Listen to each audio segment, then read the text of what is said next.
Quatrième nuit.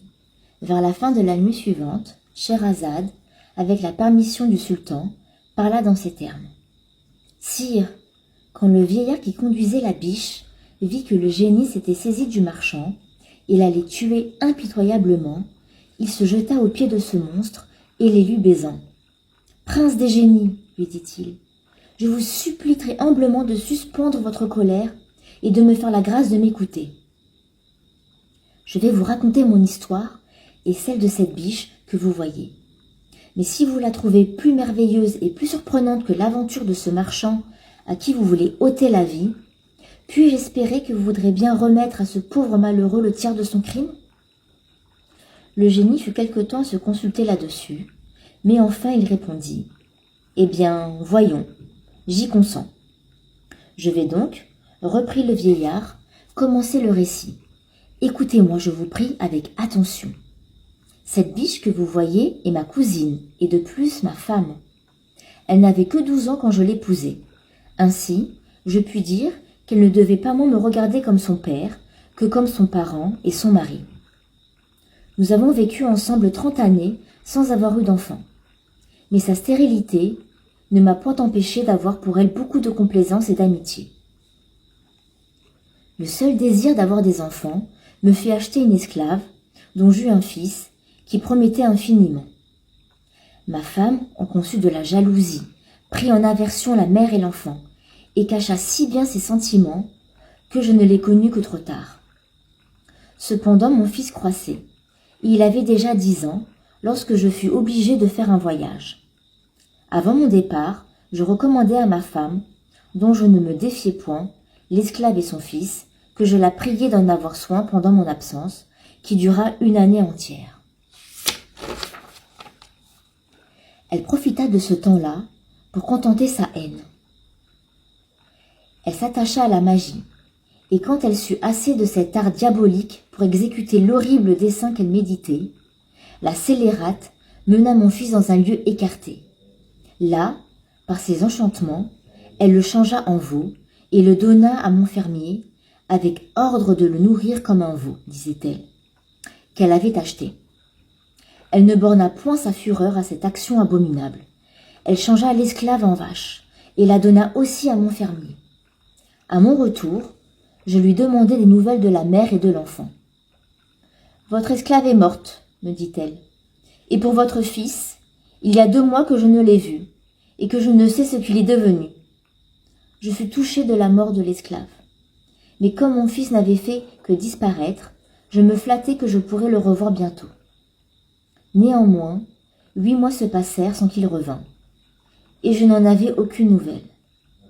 Lorsque la fête arriva, pour la célébrer, je mandai à mon fermier de m'amener une vache des plus grasses pour en faire un sacrifice. Il n'y manqua pas. La vache qu'il m'amena était l'esclave elle-même, la malheureuse mère de mon fils.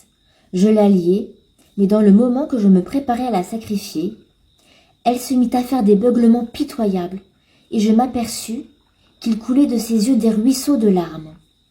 Cela me parut assez extraordinaire, et me sentant, malgré moi, saisie d'un mouvement de pitié, je ne pus me résoudre à la frapper. J'ordonnai à mon fermier de m'en aller prendre une autre. Ma femme, qui était présente, frémit de ma compassion, et s'opposant à un ordre qui rendait sa malice inutile. « Que faites-vous, mon ami » s'écria-t-elle. « Immolez cette vache. Votre fermier n'en a pas de plus belle, ni qui soit plus propre à l'usage que nous en voulons faire. » Par complaisance pour ma femme, je m'approchai de la vache, et combattant la pitié qui en suspendait le sacrifice, j'allais porter le coup mortel. Quand la victime, redoublant ses pleurs et ses beuglements, me désarma une seconde fois. Alors je mis le maillet entre les mains du fermier, en lui disant « Prenez et sacrifiez-la vous-même. Ses beuglements et ses larmes fondent le cœur. » Le fermier, moins pitoyable que moi, la sacrifia. Mais, en l'écorchant, il se trouva qu'elle n'avait que les os, quoiqu'elle n'eût paru très grasse. J'en eus un véritable chagrin. « Prenez-la pour vous, dis-je au fermier. Je vous l'abandonne. Faites-en des régals et des aumônes à qui vous voudrez. et si vous avez un veau bien gras, amenez-le-moi à sa place. » Je m'informai pas de ce qu'il fit de la vache, mais peu de temps après qu'il l'eut fait enlever de devant mes yeux, je le vis arriver avec un veau fort gras. Quoique j'ignorasse que ce veau fût mon fils, je ne laissai pas de sentir émouvoir mes entrailles à sa vue. De son côté, dès qu'il m'aperçut, il fit un si grand effort pour venir à moi qu'il en rompit sa corde.